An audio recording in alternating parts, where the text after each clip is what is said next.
not know Frank Zappa. I'm not. Yeah, I don't know the catalog very well myself. I couldn't. Nope, not even the slightest bit. But I think he looks cool. I agree. I love the vibe. And that's what this is all about. The vibe. Let's vibe out like Zappa. I'm here for vibing. That sounds good.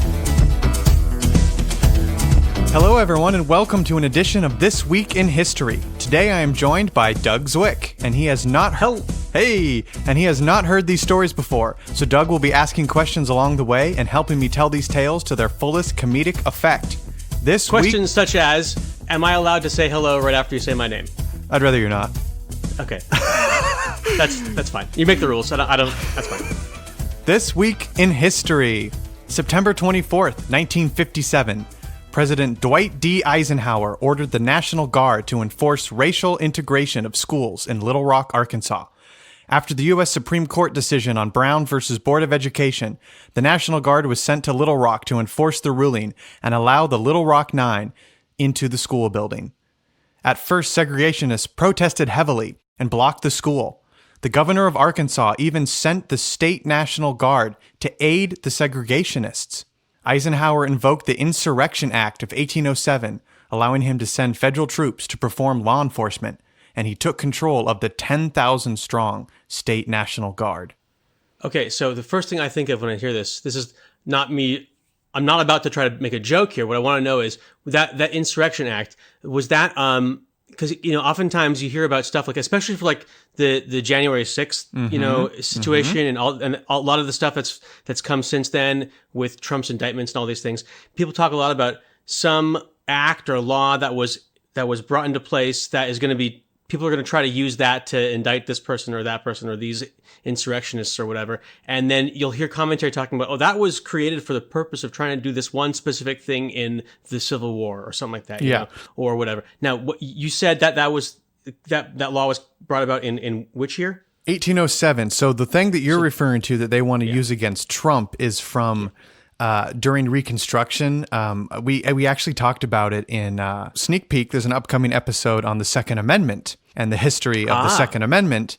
And we covered this law during that because it actually ties into gun control and gun rights and this sort of thing, the history of it and the history of the Second Amendment. Okay. Go listen to that when it's out first. But for now... and then come back and then we can finish the episode. And then, we'll pause and then I'll see you in a couple weeks. But for now, I will try to summarize from what I remember from that because that was now a couple weeks ago. During Reconstruction, 1870s law, it was also... had insurrection in the title, but it was specifically to bar former Confederates from serving in any sort of political office. Right. And that was because there was a large amount of former Confederates who, after they lost the gun battle, went into the legal and legislative battle and did what a lot of January 6th people are doing and going and running for office. Right. And to the non-Confederate lawmakers, those who fought against the Confederacy, saw that the U.S. was very close to being overtaken by there being a majority of Confederates in national office. Yeah. So they created this law to basically kick them all out and prevent that from them taking it over from the inside, so to speak. So that's the law that's being used to try to. That's what they want to try to indict these guys recently here, right? Oh. Not for the January 6th. So okay, no, that's the one you're talking about for this thing. So this 1807 thing might be what they're using for January 6th. For Trump, there is a legal dream that they will use the Confederate law to bar him by blocking him at the door, basically saying, hey, you ran an insurrection against America, which is what the Confederacy was. Yeah. And so you can't hold office because of this law that we passed. The only reason that the law stopped working, and there are, and not are, well, there's people who probably are self-proclaimed Confederates, but then they're actually, while they were still alive, they did get back into office because they pardoned all the Confederates a couple years later for reconciliation. That's right. I remember that happened. And in fact, specifically Johnson did that, right? Andrew Johnson, like the very unpopular successor to Lincoln, who was his vice president, who became president because Lincoln was killed. I believe it was him who did that, and I think he was already pretty unpopular, and then I don't think that made things much better for him. Yeah, exactly. And he's remembered fondly as one of our worst presidents. Yeah. So for sympathizing with the Confederates is what it appeared. What it appeared to be. Yeah, yeah. And I think that was even back when they were like, so I know that it used to be the case that the runner-up became vice president. And I don't know if that was still the case at this point, or if we were well past that. But you know what I'm talking about? Yeah. Because it didn't always used to be that you would run for president with a running mate. It used to be that you would run for president, and the person who got the second most votes would become the vice president. And then now you've got this person working. Sorry, I forgot to hit record. I knew it was gonna bust up your flow. I'm so sorry. That's not going to change anything, is it? Or you're recording separately? I'm recording separately on the Zoom as a backup. Good. As a backup, yeah. Okay, so we don't have to start over. No. I was trying to sneak it in, but I knew that it was just going to be. Sorry, definitely. Sorry. A little robotic voice reminded me that we're being recorded. Yeah, sorry. Which maybe I should get used to that for the future. But I was saying it used to be the case that the person who got the second most votes for the presidency became the vice president. Yes. And then what would happen is you'd have all these people who, like, the person who came in first was in one party, and the person who came in second was in a different party. Yeah. And they're working together. And like they have to work together, which on paper that might sound kind of cool, but obviously in practice it was a nightmare. And so they changed that, to where you'd have a running mate. But I don't know when that happened, and I'm not sure if it was still in the old way when they elected Lincoln and Johnson. Yeah. Exactly. It seems to me that Johnson was a different party from Lincoln. And I seem to recall that. Like, he was a Democrat, as they were known back then. Yes, right? Well, Southern Democrat, which would have been sympathetic to the Confederacy, potentially. Presumably. Potentially. Lincoln was a Republican, as we know. So exactly. It's the party of Lincoln, as the GOP always loves to say. The polls reversed at some point, and now it's topsy-turvy. So are we like way off topic now? Like, because the whole point we're probably of this, waist deep in the weeds. I mean, they had a lot of insurrection acts. So the 1807 is basically a revision of a revision of a revision that had been going on forever, initially to combat indigenous peoples' fighting of colonies and settlers. Interesting. That's where it began, and then the government kind of refined it every couple of years to apply to whatever was needed at the time. Anyway. That's the one that was used, that Eisenhower used. Yes, the 1807 Insurrection Act. And I mean, to talk about all that, it really was almost a little civil war. He was using, the governor was wielding an army for his own political purposes. Yeah, that's basically what it seems like. It was against the law. Literally, a law had just been passed, and he's like, no, I'm going to use 10,000 of my own men to say that not in my state, there's not that law. Right. That's right. An insurrection. It was accurately labeled. There was a federal law that was saying that these people are allowed to go to this school, right? Yes, exactly. Yeah. And exactly. So, and he said, not in my state. It's not going to happen. Not in my town. That's the beginnings of a civil war. Well, it sure is a good thing people aren't racist anymore. That was over 50 years ago. Yeah, those people are still alive. They're still voting. That's a good point. All those people are still voting. The governor's dead, presumably, but let's hope so. The troops are probably still alive. September 24th, 1980, war erupted between Iran and Iraq as Iraqi troops crossed the border and encircled Abadan, then set fire to the world's largest oil refinery. Woo, what a sight that must have been. Ooh, wow. The war lasted for 8 years, and Iraq's motive for invasion included the recent Iranian Revolution a year prior, and the feared Ayatollah would export radical Iranian ideologies. So this is. Did you ever see Persepolis or read Persepolis? Oh yeah. Mm-hmm. Yeah, that's about the Iranian Revolution. Yeah, they were talking. Well, it is, of course. I mean, it's about about a young woman, a girl, and and then later in the book she's a woman, but from Iran, and in it, they talk about the war and how in the beginning of the book, I think it's going on, right, and they've just ousted the Shah, and at first everyone was really excited about that, and then there was this big revolution, and a lot of people were a lot less excited after that. But it paints that story is absolutely wonderful. You say you've seen that or you've read that? Mm-hmm. Yeah, seen it. And the way that it points out how the Shah it had to go. He was doing all these things that were bad, and he was a monarch, and this is not this is the modern era. We don't really monarchs these days, right? And how. But on the other hand, there were all these nice things that were he did do, and he helped in some ways, right? And then likewise, we got rid of him. Okay, that's good. But then also we got this other entirely separate way of living that wasn't very good for a lot of these people. And it's nice because it kind of shows how there's really no black and white, there's very close to black and very close to white sometimes, but there's not, there's never really truly a, pure one way of looking at something, Yeah. And, but anyway, and so there's this war. I remember hearing about that. And, from my perspective, I grew up in America and I never have been much of a history buff in the first place. And so most of the world history I've learned about was really, really old or centered around the United States. And the war between Iran and Iraq that was going on here was just, I have no idea, I was not aware of it at all until I saw this movie and how it was this really big trauma to the country, and it was very enlightening and insightful for me to get a chance to see and hear about this. And then later I went ahead and also I read the graphic novel that was based on, and it's also terrific. You got any jokes about the war? Oh boy.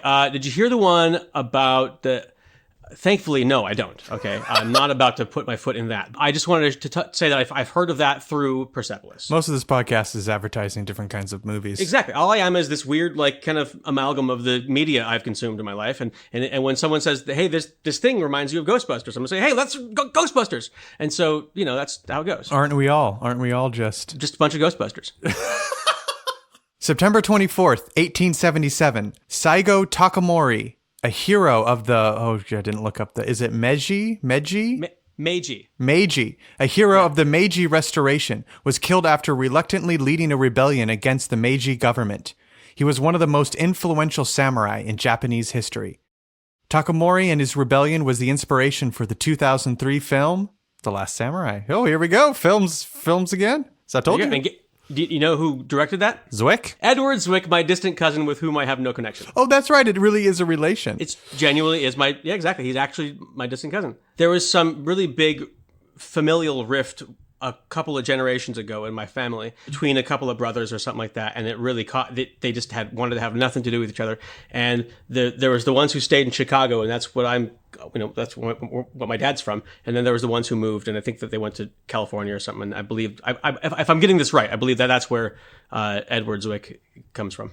September 24th, 1991, American alternative rock group Nirvana released its breakthrough album, Nevermind, which helped make grunge an international phenomenon and gave voice to Generation X. I heard, so my brother-in-law Dan told me this, that grunge was not a word that was invented by anyone who was involved in the music of that style of music, right? Mm-hmm. That Nirvana called themselves punk. Mm-hmm. And that, probably a lot of the fans of it knew them as punk, Mm-hmm. And then the thing was, that wasn't very marketable or something like that, and they wanted to have this nicer term, the record companies and the music sellers, and marketers, all these people, they want to have a nicer term that they could use to market this stuff. And they just came up with, well, it sounds kind of grungy. Let's call it grunge. It sounds a little more friendly, because I think they probably still had this idea. When I was a kid, punk didn't really mean much to me until much later in my life when I began to look at the history of punk and how punk was so critically revolutionary to attitudes and stuff. And that these people having these opinions and these attitudes really seriously shaped the minds of a lot of people. Yeah. There was a huge pushback against, establishment and the man. And there being a band calling themselves punk and doing all these things really caused this word to have, it felt really negative to a lot of people, probably mostly, establishmentists, right? And so they were eager to try to come up with another word they could use. And I'm pretty sure that's where grunge came from. I hope that I'm right about that because I didn't do much research in the way of that, but I do believe though that Nirvana called themselves punk when they were new. Yeah. What's your X handle? What's my X handle? Oh, right. X. Okay. X. Yeah. Sorry. My X handle is I think it's just Douglas Zwick. I don't think I have anything clever there. All right. Well, hit him up and let him know how'd he do. Yeah. See how I do. Go ahead and tweet at me. We'll see. We'll see how it goes. What do you say? X at ya?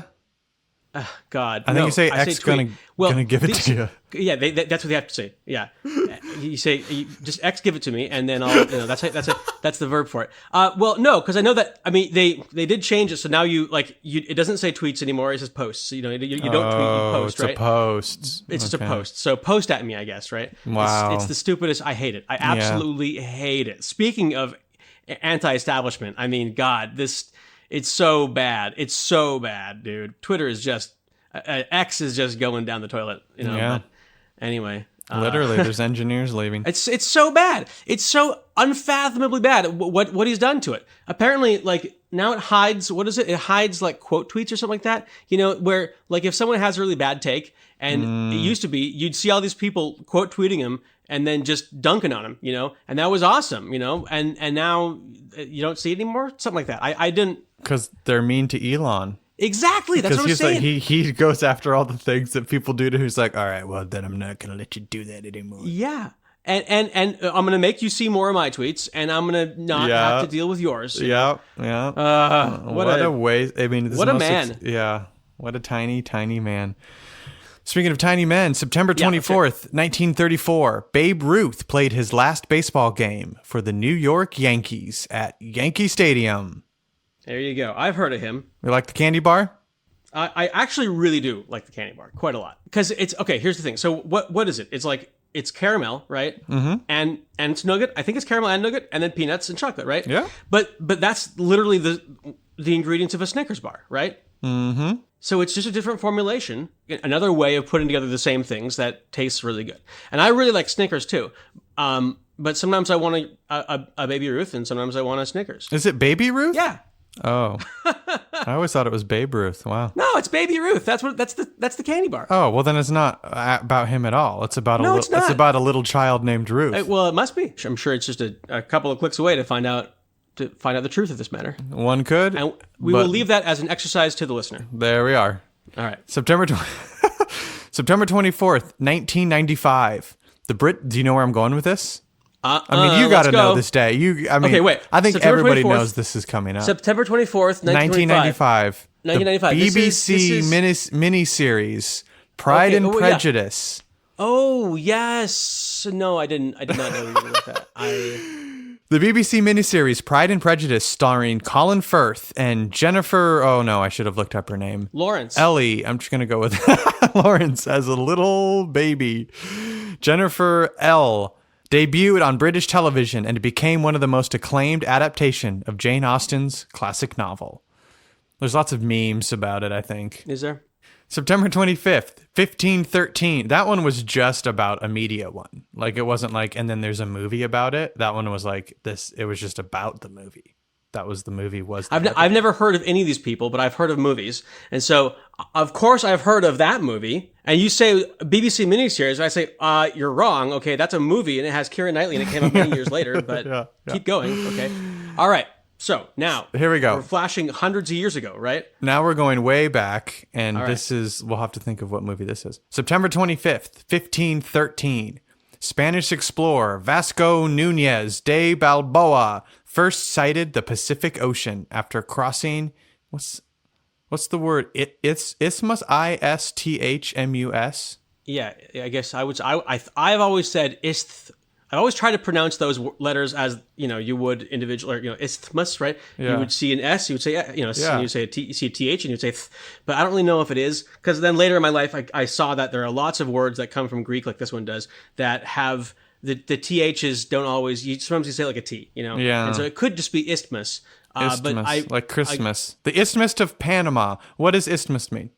It means well, picture Panama before the canal. Yeah. How it's a narrowest bit of land between two, bodies of water. Mm-hmm. That's what it is. That's an isthmus. How did he cross through it? I mean, he got off his boat and he walked across it. I mean, that's no, you're exactly right. You're exactly right. Yeah. I don't know why I thought he needed to have his boat on the other side to see the ocean. Right. Well, it says after crossing, so he probably, parked his boat, took an expedition, exactly. Walked until they were on the... Yeah. Don't be mistaken about how big Panama is. Okay, it's big. You can't. This is a big isthmus.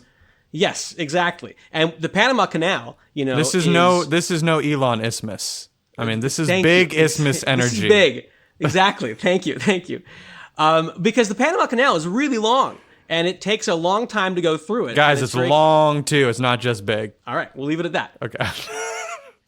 Is that it on the isthmus? I mean, I think so. Let me see. Hold on. Isthmus, Panama. Panama reminds me of Panama Canal. Panama Canal reminds me of Suez Canal. Suez Canal reminds me of ships blocking the Suez Canal. Okay, which was always kind of hilarious in some sense. September 25th, 1690. The first American newspaper was published. Ooh. A single edition of public occurrences, both foreign and domestic. Oh, and ended with a K, is what you're saying? Spelling conventions didn't really begin to become universal until printing became much more, more and more popular. Right. And I want to tell you, I saw a fantastic YouTube video. It was about Chaucer and Canterbury Tales, and it was about how, because that was Middle English, okay, yeah. Right? And that particular book is the source of a lot of the words that we have in modern English. And the reason is that it was a very popular book in its time, and people really liked it. But, back then, this is like right when the printing press, actually, it was written before the printing press, okay? And so, you'd have a copy of it, in like every several towns, right? That was it. You'd hope that someone had a copy. And if they did, it's because a bunch of monks wrote it down by hand. Right, yeah. The pen. Yeah. About 100 years later, when the printing press was invented, the people who were looking for things to print, they were all like, well, we're already printing Bibles. What else do we do? And this one guy in England was like, dude, Canterbury Tales, 100 years ago, still really popular. I'm going to print that. I'm going to get the corner on printing in English, because up to now, it's almost all just Latin, right? But I'm going to sell English books in English to English people in England, and they're going to love it. And they did. And guess what? He had to decide which version to use, because if he used the version from this town, it would use these words. And if he used the version from this town, it would use these words, because English it was still very nebulous, it was still very much in its cocoon, and it hadn't really solidified yet. And so he's like, well, here we go. I'm choosing these words. And guess which words we have in modern English now? Those ones. Well, which place was it? Which place? I actually forget, so you have to look it up yourself. But it was a town in England somewhere. It was some particular, it was presumably the place he was from, is what I'm guessing. But it was some place that it was that local version, dialect of English that those words got in, and the rest of them kind of just fell away and didn't exist anymore. Both foreign and domestic appeared in Boston, Massachusetts. After its first issue, which carried an account that offended the colonial governor, because we're still pre-America, the newspaper was promptly closed down by British colonial authorities. Only days later, no other newspaper would appear in the colonies until 14 years later. Wow. They only had one edition. Here's another old America. September 25th, 1789. The first U.S. Congress proposed 12 amendments to the Constitution, 10 of which, comprising the Bill of Rights, were ratified. This is straight out of the Second Amendment episode, because the second one of those was the Second Amendment. There you go. And I want to know two things out of this. Yeah. What were the two that weren't ratified?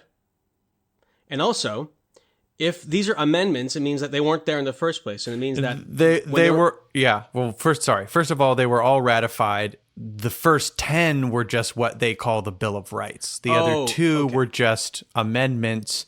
Even though came later. Okay. I think the first 10 amendments were packaged as this thing called the Bill of Rights, which was directly ripped off from the English Bill of Rights.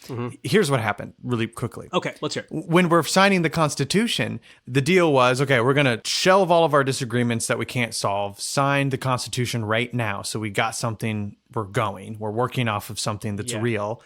In the near future, we will give you guys 10 changes to the Constitution, and you can have, and we'll go, if you feel we're leaning left, you get 10 right-leaning amendments in the future if we can just sign this thing right now so we can get cooking on having a real government. I see. So it was kind of a bit of a compromise. A huge compromise, one of them including slavery, keeping slavery going, among many other things. And, they compromised there, and then they compromised again with the Bill of Rights, because one of them was the Second Amendment, which was the rights to the state's militias, specifically regarding the state's ability to arm and control their enslaved populations and indigenous populations. And they didn't want the federal government to say, oh, we're going to have a federal army, you don't need your militias. And they're going to go, oh, no. But it was a law that you had to, as a white man, serve in a in the southern states serve in a militia. Oh, that's fascinating. It's because they needed to ensure that that it there'd be didn't people ever who wane. Yeah, that there's always a standing army to control people who were not white. So when we hear about the idea of the Second Amendment being this protection of the people against the federal government, which is what you often, that's the vibe you often get That's the from right-wing smokescreen for saying, this is why we need it, because the big government, and people said that back then too. They said, oh, the federal government's going to have an army just like the British government, and us states are going to have a new king and get pushed around by the new redcoats. But that wasn't what they were afraid of. The Bill of Rights and the Second Amendment were written during the Haitian Revolution, which was the first. This is all Second Amendment stuff. But in the Second Amendment episode, so upcoming, look out for that. But the Haitian Revolution, which was the first revolution of enslaved peoples, where they became a self-governing country that was free of slavery. Yeah.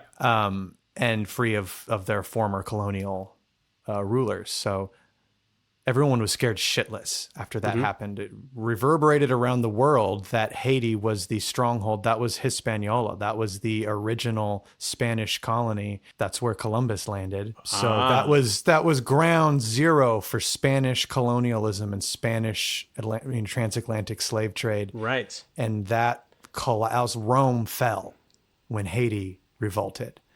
Yeah. And they speak French there now. And because the Spanish had it and then gave it to the French by the time of this is 1789. I was only saying that because I was saying you're correct. I was sticking it to Spain. Guess what, Spain? But by then we're not even.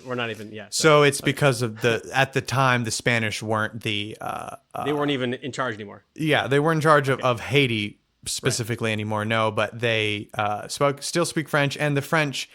So they revolted against the French, and the French came back every couple years with a bunch of warships and said, if you don't pay us so much money, we're going to take it back. And obviously it's difficult to have every 5 years have a war of independence. It's expensive and difficult and dangerous and deadly. So it's not something. So they just kept, they were the bully, and they just you shoo him away. You fight off the bully once, but he comes every day. He comes asking for your lunch money. You're going to fight every day. So they had to give the lunch money, and that's why one of the reasons why they're so horrifically in debt. There's a Bank of France still in Haiti for the exact reason of these bribe loans. They would say, take out however much money, that's how much it'll cost you to avoid a military conflict and us taking it back so you can maintain your freedom. And to the point where they put a freaking bank in Haiti for this. And the country just went into an insurmountable debt that they didn't have the economic, anyway. Yeah. And they're still not really truly struggling. Free then. I mean, and the French are still doing this. They're still paying the French. They're still paying the French. Because you know why? Because it's a revenue income. I mean, it's a revenue for the stream, French still. Right? This so literally, we're living in 1789. You don't cut off a revenue stream just because it's the right thing to do, even in 2023. Today. Yeah, exactly. 2023. This is 1780s we're talking about, and the French are still sucking money for this bribe. They're paying off a loan, is what they're calling. They're not threatening to invade overtly, although I wouldn't put it past any European country, especially America, not to invade a place. But this is really actually anyway. This to me. I mean, I don't know a real lot about the French Revolution, but I was going to say that to me, it sheds light on the really kind of deep inherent racism in a lot of European history, because the French Revolution, you always hear about it from our perspective as this beacon of progress in the direction of people, and equality and equality. And September 26, 1969, the Beatles released Abbey Road, their last recorded album. Let It Be, though mostly recorded earlier than Abbey Road, was released in 1970. Let's see. Commentary on that. Yeah. I really like the Beatles. That's not like much of a hot take, but I really like them. What do you think of the Beatles, Zach? I like them. There's a fairly large number of songs by the Beatles that I absolutely love. And then there's so many songs by them in general that, and I haven't heard like more than 10% of them. So it's very likely there's a whole bunch of Beatles stuff out there that I just don't think is at all worth listening to. You know what I'm saying? I think that's a lot of people. Yeah. Okay, there you go. But they got such a lot of music that there's really a lot in there that's absolutely terrific. And as it happens, Abbey Road is very dense with really, really good music. And some of the stuff on the B side of Abbey Road is just so beautiful. Someone from the Sex Pistols was kicked out of the band for liking the Beatles. I think that was kind of bringing it back to punk here, right? That's part of the definition here. Beatles is this broad, the Britney Spears of the time. Exactly, of its time. And lowest then now, common denominator. Excuse me, you can't like them and be in this band with me, September 26, 1815, the Holy Alliance of Russia, Austria, and Prussia was formed after the final defeat of Napoleon. You going to see the movie? Talking about movies? You going to see the Ridley Scott Napoleon movie? Whoa, I've not heard of it. Woo! With Joaquin Phoenix is playing Napoleon. Really? Coming to theaters next month. Oh my God. I've actually been pretty far out of the movie loop for quite a while, and part of it is because I almost never watch TV or really anything with ads. Yeah. And so I don't hear about movies because I don't see the ads for them. Got to go down the YouTube movie trailer rabbit hole sometime. I guess. Upcoming movies. That's fun sometimes. You just see a bunch of trailers. It is kind of fun. You get excited. You get excited again. You feel like a kid. You should do it. It's kind of fun. Everyone should do it. Do it once. Everyone should do it. You do too. Yeah. Every once in a while, I will hear about something somehow. It comes through the grapevine. It makes its way to me, and it's something I'm really interested in.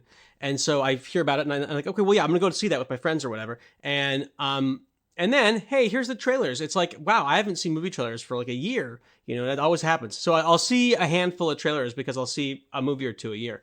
But I'm really, really slow on seeing movies these days. So you're saying that there's this upcoming Napoleon movie. Yeah. And I clearly need to see that because movies are my only source of exposure to the outside world, right? We'll do a Napoleon episode maybe. And then I'll get to do it, and I'll have all of my information from that movie. And surely it will all be correct. Of course. And not, Hollywooded up, right? No, so not Ridley Scott, not one bit.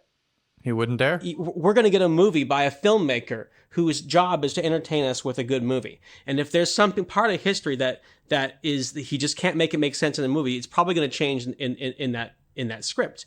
And that's, I'm kind of defending that practice, but to an extent, that's what you do when you make a movie. You're making a piece of art, Yeah.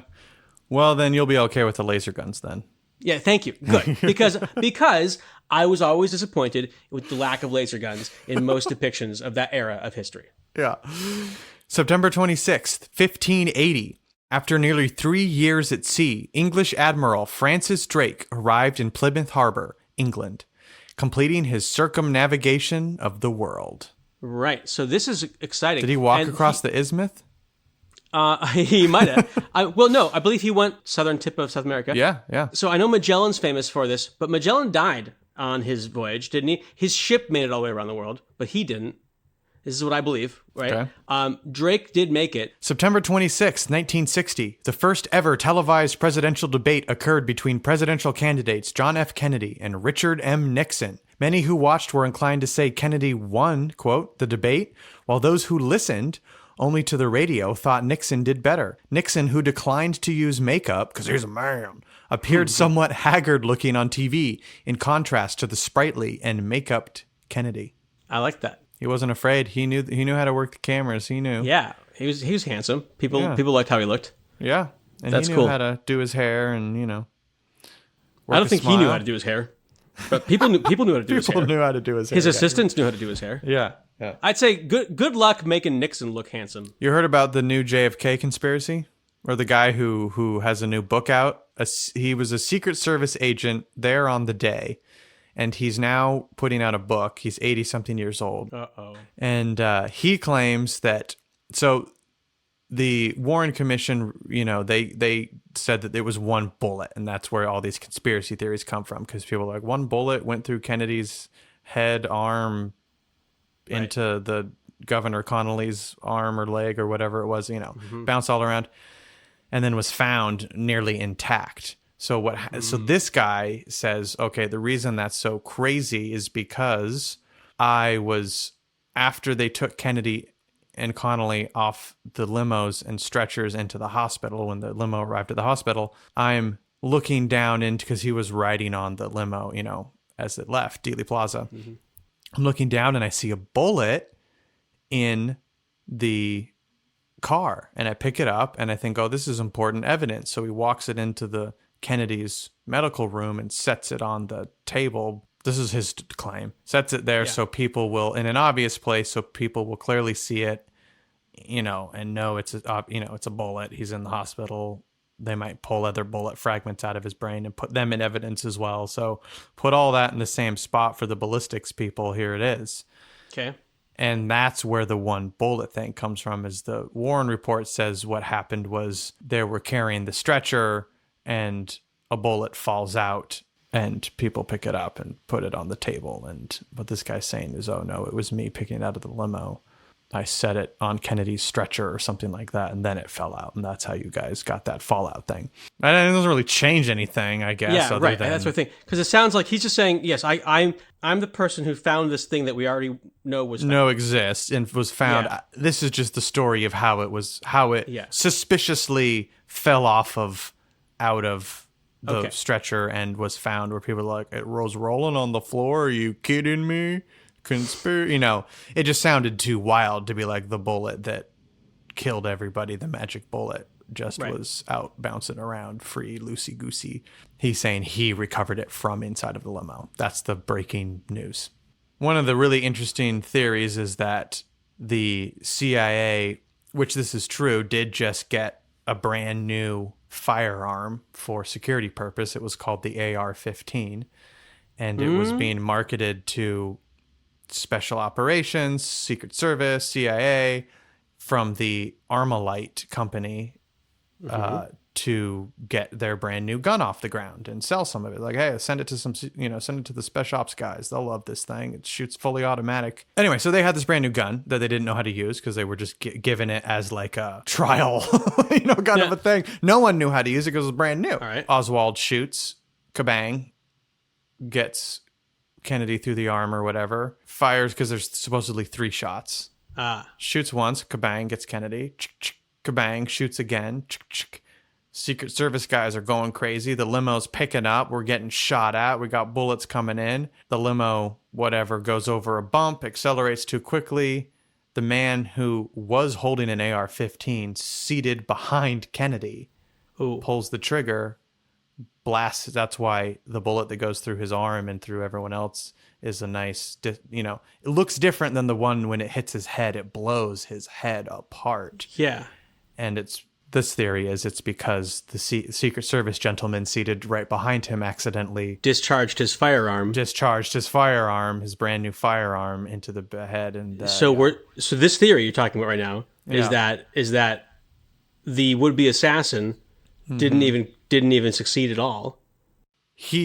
This theory is he shot and hit, but did not shoot that's and what kill. I'm saying. Yeah, yes. That's what I'm saying. Yeah. So he may have survived, and that's why the government is so weird about it, because they're like, oh shit, guys, one of our guys did it by accident. Crap, yeah. Interesting theory. Interesting. True. This is true that they were out drinking the night before, and they did have that. You're saying they also did just get this new firearm. Yeah. They weren't very well trained with it. They were up till 5 a.m. and they have a 6:30 call, and so everyone's coming out. Whoa, dude, coming out, totally hammered, and because it's just a ride. It's just a Sunday ride. It's one of these. Nothing's going to happen. Yeah. Where did this come from? Someone wrote it, and then the guy who is the Secret Service agent, who is also still alive, sued him because he just used his name and said, you killed Kennedy. He said you killed Kennedy, basically. Oh, the person who wrote this, in fact, called out by name the guy who... Well, yeah, because everyone's going to go, well, I can see from the footage and the photos, there's only one guy holding the Armalite rifle. It was that guy. So he could not name him,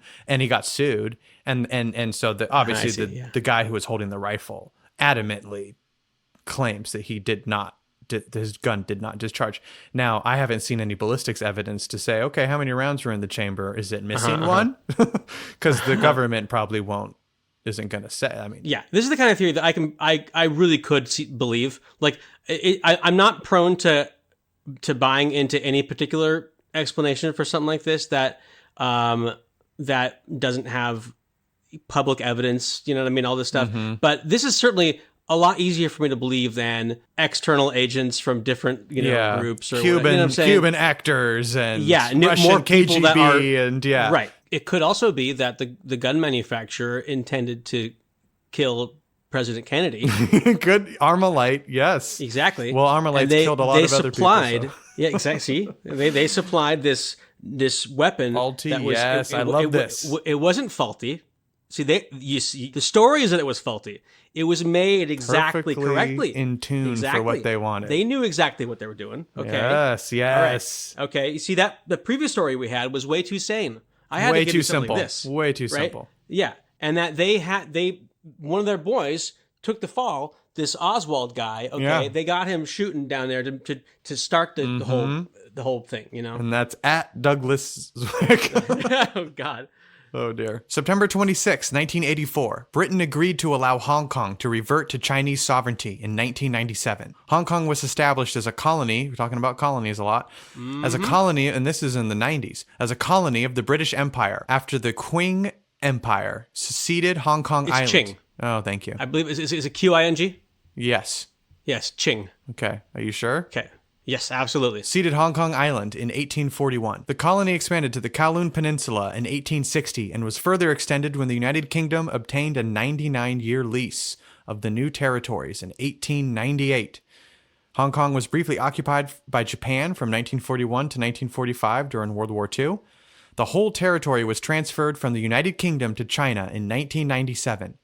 Hong Kong maintained separate governing and economic systems from that of mainland China under the principle of one country, two systems. So it's still a little separate. Yeah, crazy colonies up until the 90s and into today's. It's just, we're living in it still. You bet. And of course, I mean, if the number of countries that exist in the world depends on who you're talking to, right? Yeah. I once was having a conversation with someone from China, and I was saying something like, buying drugs. You were buying drugs online, probably. Probably was, but I don't remember very well because I do that a lot. But it was, hey, what do you think of what's going on here? And I wanted to know, like, what Chinese people thought of this, And they reported you. They reported you to the Chinese government, and your server exploded. Outside forces got China addicted to opium, created an opening that they were able to use to start, coming in and seizing what they wanted, And I think that's part of why Hong Kong ever was not a part of China in the first place, in any sense of the word. Wow. I was making a drug joke, but I was right on. They were buying drugs online. You were right. Online. Exactly. It literally was drugs. September 27, 1996. The Taliban, led by Mohammed Omar, seized the capital city of Kabul, declaring all of Afghanistan an Islamic state. The Taliban started as a militia to battle the Soviet occupation of Afghanistan, 1979 to 1992. Once the Soviets withdrew, the country fell into a civil war until Omar and the Taliban emerged as the ruling party of Afghanistan. Talking about militias, too. And insurrections, and it's the same story, different setting. September 27th, 1964. After a 10-month investigation, the Warren Commission report was issued stating a lone gunman had been responsible for the assassination of President John F. Kennedy. But we learned that it's... See previous remarks. Yes, see previous remarks. I don't even need to say anymore. That's right. We'll just rewind the tape real quick and play that segment again. Thank you. Yes. September 27, 1962, Rachel Carson's Silent Spring was published, and it became one of the most influential books in the modern environmental movement. Have you read it? No.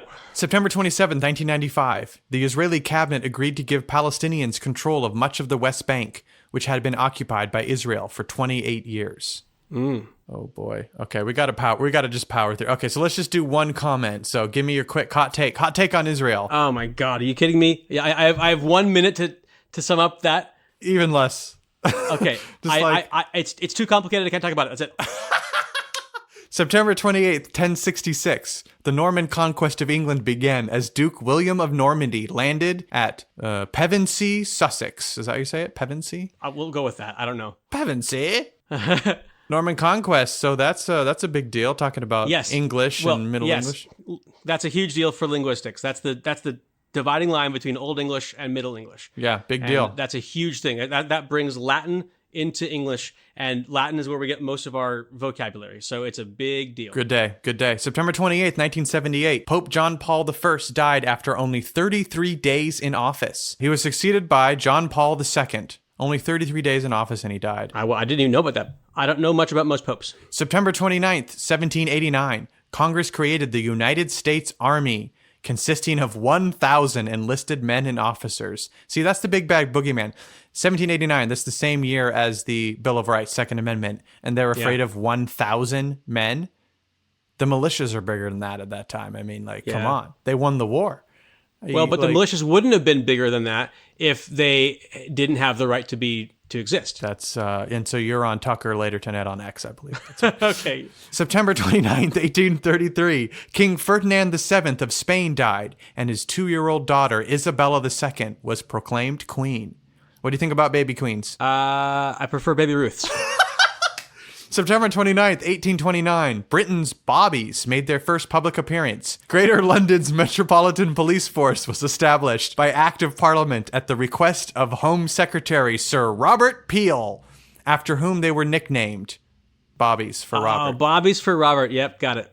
The force later became known as Scotland Yard, the site of their first headquarters. And I was always wondering why it was called that and what it has to do with Scotland, and maybe I'll never know. September 30th, 1949. That was just the name of the yard. It was called Scotland Yard for whatever reason. Well, that's what I'm saying. Why? Scotland's really far away from London. Yeah, but you know how it's colonialism. All right, keep going. September 30th, 1949, the Berlin airlift concluded after 277,264 flights, carrying over 2 million tons of supplies to the people of West Berlin, who were blockaded by the Soviets. What's your hot take on blockades? Love them or hate them? Sometimes I love them. Okay, let's put it that way. Yeah, Suez Canal blockade, you can get down. Oh, God, I can get behind that sometimes. Yeah. September 30th, 1955, actor James Dean was killed in a car crash in California at age 24. Although he made just 3 major films, he remains one of the most influential actors. I don't know about that, but he remains an icon in pop culture. Let's say that. We can take. An icon of pop culture. Very well said. What's your hot take on car crashes? Love them or hate them? I'm not particularly fond of car crashes. All right. Well, that's it. That's September 30th, and we rounded it out. That's the week. We made it. Wow.